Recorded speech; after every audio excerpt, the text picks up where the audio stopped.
ज्यादातर लोगों को ये लगने लगता है कि उसके जीवन में जो कुछ भी हो रहा है उसके प्रभाव उसके बल बुद्धि से सब हो रहा है। पर ये मत भूलो कि जीवन में ऐसा बहुत कुछ होता है जो अदृश्य शक्ति, जो ईश्वर कृपा या गुरु कृपा से सब हो रहा है।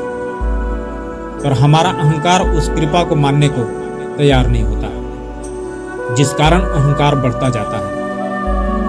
इसलिए जब भी ऐसा लगने लगे तो इस महाभारत की युद्ध की घटनाओं को स्मरण कर लेना। महाभारत युद्ध में अर्जुन और कर्ण आमने सामने थे। दोनों दिव्य अस्त्र शस्त्रों से लड़ रहे थे। जब जब अर्जुन के तीर कर्ण के रथ पर लग रहे थे तो कर्ण का रथ बहुत पीछे खिसक जा रहा था।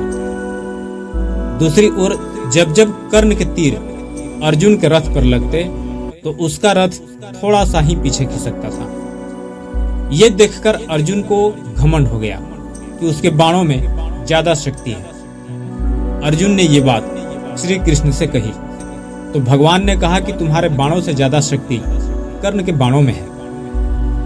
तब भगवान की बात सुनकर अर्जुन ने कहा कि ये कैसे संभव है? मेरा रथ तो थोड़ा सा ही पीछे खिसक रहा है, जबकि उसका रथ मेरे रथ की अपेक्षा कुछ ज्यादा ही खिसक रहा है। श्री कृष्ण ने कहा कि हे पार्थ, तुम्हारे रथ पर स्वयं मैं बैठा हूं। ऊपर ध्वजा पर हनुमान जी विराजित हैं और तुम्हारे रथ के पहिए को शेषनाग ने थाम रखा है। और इतना होने के बाद भी कर्ण की बाणों की शक्ति से ये रथ पीछे खिसक रहा है। तो इसका मतलब तो यही है कि उसके बाणों में ज्यादा शक्ति है। ये बात सुनकर अर्जुन को अपनी गलती का एहसास हो गया और उसका घमंड टूट गया। महाभारत युद्ध में श्री कृष्ण के कहने पर अर्जुन ने हनुमान जी का आह्वान कर उनको रथ के ऊपर पताका के साथ विराजित किया। अर्जुन का रथ श्री कृष्ण चला रहे थे और शेषनाग ने पृथ्वी के नीचे से अर्जुन के रथ के पहियों को पकड़ा था, जिससे रथ पीछे न जाए। इतना सब कुछ अर्जुन के रथ की रक्षा के लिए भगवान ने व्यवस्था की थी। महाभारत युद्ध समाप्ति के बाद अर्जुन ने भगवान से कहा कि प्रभु, रथ से पहले आप उतरिए, मैं बाद में उतरता हूं। इस पर भगवान बोले, नहीं अर्जुन, पहले तुम उतरो। भगवान के आदेशानुसार अर्जुन रथ से उतर गए। थोड़ी देर बाद श्री कृष्ण भी रथ से उतर गए। तभी शेषनाग पाताल लोक चले गए। हनुमान जी भी तुरंत अंतर्ध्यान हो गए। रथ से उतरते ही श्री कृष्ण अर्जुन को कुछ दूर ले गए। इतने में ही अर्जुन का रथ तेज अग्नि के लपटों से धू धू कर जलने लगा। अर्जुन हैरान हुए और कृष्ण से पूछा, भगवान ये क्या है? तब भगवान श्री कृष्ण उन्हें स्मरण कराते हुए कहा कि हे पार्थ, क्या तुम्हें याद है जब हनुमान जी का आवाहन कर उनको रथ के ऊपर पताका के साथ विराजित किया था? जिस रथ को स्वयं मैं चला रहा हूं और शेषनाग ने पृथ्वी के नीचे से रथ के पहियों को पकड़ा था, जिसे रथ पीछे न जाए।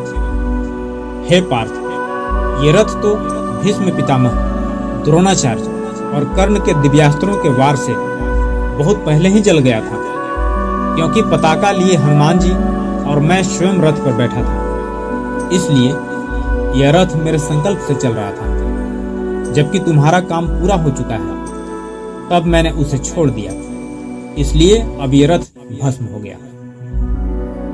दोस्तों, इस कथा से अगर कुछ सीखना है तो ये कि कभी अपनी शक्ति का घमंड न करें और शत्रु को कमजोर न समझें। ज्यादातर व्यक्ति को ये लगता है कि कुछ भी हो रहा है उसके प्रभाव उसके बल बुद्धि से सब हो रहा है। पर ये मत भूलो कि जीवन में ऐसा बहुत कुछ होता है जो अदृश्य शक्ति, जो ईश्वर कृपा या गुरु कृपा से सब हो रहा है। और हमारा अहंकार उस गुरु कृपा को मानने को तैयार नहीं होता, जिस कारण अहंकार बढ़ता जाता है। इसलिए जब भी ऐसा लगने लगे तो इस महाभारत का युद्ध की घटनाओं को स्मरण कर लेना। दोस्तों, आपके सोचने और समझने के तरीकों से इस वीडियो में बताए गए कहानी से और क्या क्या समझ पाए हैं और कितना अच्छा लगा, ये मुझे कमेंट करके जरूर बताएं, ताकि इसी तरह आपकी सेवा कर सकूं।